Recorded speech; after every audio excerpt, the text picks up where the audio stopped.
कक्षा दशम सामाजिक विज्ञान भारत के संविधान का निर्माण। प्यारे भैया बहनों, हम लगातार इस टॉपिक पर चर्चा कर रहे हैं और कल हमने आपको बताया कि हमारे देश का संविधान 26 जनवरी सन 1950 को लागू हो गया। हमारे देश में संविधान की प्रक्रिया कितना लंबा चला, मैंने आपको पूरी कालखंड में बताने का प्रयास किया है कि लगभग हमारे 50 से 60 देशों के संविधान का मूल्यांकन किया गया, उसका अध्ययन किया गया और तब जाकर के हमारे संविधान का निर्माण किया गया। संविधान सभा जब 26 जनवरी 1950 को लागू हुआ तो उसमें संविधान सभा के अध्यक्ष कौन? डॉक्टर राजेंद्र प्रसाद। फिर उसके प्रारूप समिति के अध्यक्ष कौन? डॉक्टर भीमराव अंबेडकर। भैया बहनों, इस तरीके से हमारे संविधान में बहुत गहन चिंतन मनन करने के बाद हमारे देश के संविधान का निर्माण हुआ। तो इसमें कितने वर्ष, मैंने आपको बताया था कितना समय लगा, तो इसमें पूरे 2 वर्ष 11 माह और 18 दिन का समय लगा। तो इतना लंबा समय क्यों लगा संविधान निर्माण में? तो भैया बहनों, हम जानते हैं कि हमारे संविधान में हम भारत के लोग एक शब्द जोड़ा गया है, हम भारत के लोग। तो हम भारत के लोग से तात्पर्य क्या? हमारे समाज के कोई भी वर्ग, चाहे वह किसी जाति धर्म संप्रदाय का मानने वाला हो, वह आस्तिक हो नास्तिक हो, गरीब हो निर्धन हो, राजा हो प्रजा हो, मगर हमारे संविधान के दायरे से कोई भी भैया बहन, कोई भी हमारे देश के नागरिक उससे अछूता ना रह जाए। इसलिए बहुत गहन चिंतन मनन के बाद हमारे देश के संविधान का निर्माण हुआ। फिर मौलिक अधिकारों की बात, 6 प्रकार के मौलिक अधिकारों की बात करते हैं भैया बहन। हमारे संविधान में कहा गया कि मौलिक अधिकार तो लोगों को दिया जाए, मगर मौलिक अधिकारों की रक्षा कैसे हो इसकी भी चिंता करनी पड़ी और मौलिक अधिकार को कैसे हम आम लोगों तक लागू कर सकें, तो इसके लिए मौलिक अधिकार को भी शामिल किया गया और सभी चीज़ों को ध्यान में रख करके भारत के संविधान का निर्माण किया गया। तो आइए, कल हम चर्चा कर रहे थे पृष्ठ 167। आज हम चलते हैं भैया बहनों पृष्ठ क्रमांक 168। यहाँ पर देखिएगा, ऊपर में एक प्रश्न दिख रहा होगा, राजनीति विज्ञान निकालिएगा पृष्ठ 168।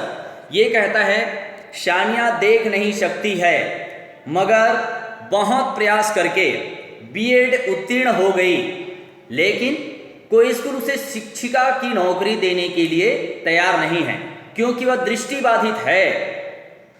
क्या ये संवैधानिक है या संवैधानिक नहीं है? तो यह संवैधानिक नहीं है।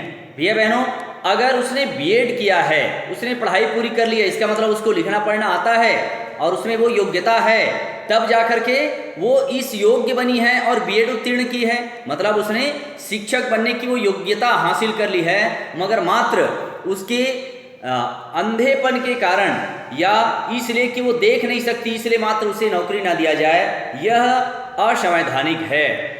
चलिए आगे चलते हैं। व्यक्ति की गरिमा और राष्ट्र की एकता और अखंडता सुनिश्चित करने वाली बंधुता।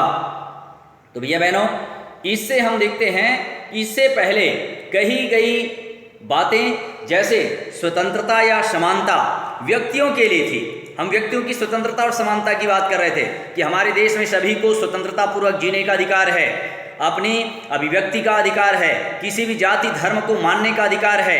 फिर समानता का अधिकार, कानून के समक्ष सभी क्या होंगे? समान होंगे, चाहे वह राजा हो या गरीब हो, चाहे वह मंत्री हो या आम नागरिक हो, सभी कानून की नज़र में सभी क्या होंगे? समान होंगे। मगर ये स्वतंत्रता और समानता प्राप्त व्यक्ति आपस में विरोध में ना खड़े हों, एक साथ रहें और अपनी सामूहिकता को बनाए रखें, इसके लिए बंधुता की बात कही गई है। भैया बहनों, हम एक बात बोलते हैं, हिंदू मुस्लिम सिख ईसाई आपस में सब भाई भाई, ये हमारे बंधुता की बात है। तो यहाँ पर इसी बात को कहा गया है कि इसके लिए बंधुता की बात कही गई है। हम ऐसा समाज नहीं बनाना चाहते हैं कि जहाँ केवल हर व्यक्ति अपनी ही बात सोचे और केवल व्यक्तिवाद को आदर्श बनाए। भैया बहनों, हम संविधान में हमारी ये व्यवस्था की गई कि मात्र आदमी अपने स्वार्थ तक नहीं बल्कि हमें अपने साथ अपने परिवार का, अपने समाज का, अपने राज्य का, अपने देश का, सबको साथ लेकर चलना है। इस देश को आगे बढ़ाने के लिए हमें सबका विचार करना है, सबके हित और अनहित का ध्यान रखना होगा। तो यहाँ पर हम व्यक्ति के रूप से नहीं बल्कि पूरे समाज, पूरे देश की बात कर रहे हैं। हम यह भी चाहते हैं कि आपस में भाईचारा रखें, चाहे हम किसी भी जाति धर्म के मानने वाले हों, चाहे वो महिला हो या पुरुष हो, उसके साथ लिंग के आधार पर, जाति के आधार पर, संप्रदाय के आधार पर हमारा देश न बटे। एक दूसरे का क्या करे, सहयोग करे और एक साझे राष्ट्र का निर्माण करे। अर्थात हम आपस में किसी भी जाति धर्म के हों, मगर जब देश का मामला आता है तो हम क्या कहते हैं, सबसे पहले मैं क्या, एक भारतीय हूँ, मैं एक भारत का नागरिक हूँ। और इस प्रकार से हम मेरा राष्ट्र, मेरा देश, इस प्रकार की भाव का निर्माण करना है।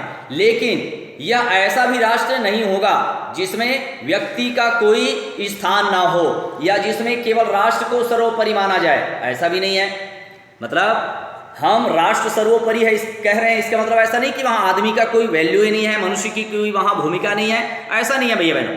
मनुष्य की भी भूमिका है, मगर राष्ट्र सर्वोपरि है। जिस राष्ट्र में हम रहते हैं उस राष्ट्र की एकता और अखंडता को किसी प्रकार से आंच न आए, ये सबकी जिम्मेदारी है। यह ऐसा राष्ट्र बनेगा जिसमें व्यक्ति की गरिमा को बनाए रखा जाएगा, अर्थात व्यक्ति की गरिमा को ठेस भी न पहुंचे, वो सम्मानपूर्वक जीवन जिए, प्रतिष्ठित ढंग से समाज में उनको रहने का अधिकार मिले।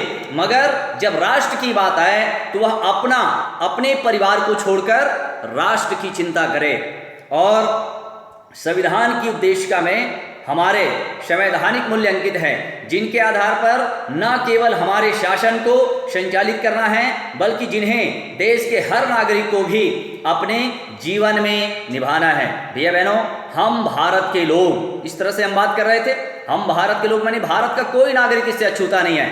फिर संपूर्ण प्रभुत्व संपन्न गणराज्य, हमारे भारत के मामले में हम पूर्णतः स्वतंत्र हैं, कोई हमें बाध्य नहीं कर सकता, कोई हमें अपने अधिकार को नहीं सौंप सकता, या देश के मामले में हमें किसी से अनुमति लेने की या पूछने की जरूरत नहीं है। भारत इस पर पूर्णतः स्वतंत्र है। फिर हमारे यहाँ समानता का भाव, सबको समान अधिकार दिया गया है। अगर न्याय के सामने कोई दोषी पाया जाता है, चाहे वह राजा हो या गरीब हो, सबके लिए एक जैसी व्यवस्था है। कोई भी व्यक्ति जो उनके अधिकारों से अगर उसे वंचित कर दिया जाता है तो उसे यह अधिकार है कि वह कानून का दरवाजा खटखटा सकता है, सर्वोच्च न्यायालय का दरवाजा खटखटा सकता है और वह न्याय प्राप्त कर सकता है। जो भी दोषी पाया जाता है उसके लिए दंड का प्रावधान है। प्यारे भैया बहनों, हमारा देश लोकतांत्रिक देश है, जहां जनता के द्वारा, जनता के लिए, जनता के माध्यम से सरकार चुनी जाती है और जनता के लिए ही बनाई जाती है। इस प्रकार से हमारे देश का जो संविधान है, सभी बातों पर गहन चिंतन करके हमारे देश के संविधान को बनाने में 2 वर्ष 11 माह 18 दिन का गहन चिंतन करने के बाद 26 जनवरी सन 1950 को हमारे देश का संविधान लागू कर दिया गया। भैया बहनों, आइए हम अपने संविधान के महत्व को जानें, अपने अधिकार को पहचानें और इस देश के नागरिक होने के नाते अपनी राष्ट्र की एकता, अखंडता और प्रतिष्ठा को बनाए रखने के लिए हम और आप सतत प्रयास करें। इन्हीं भावों के साथ धन्यवाद। आज के कालखंड में इतना।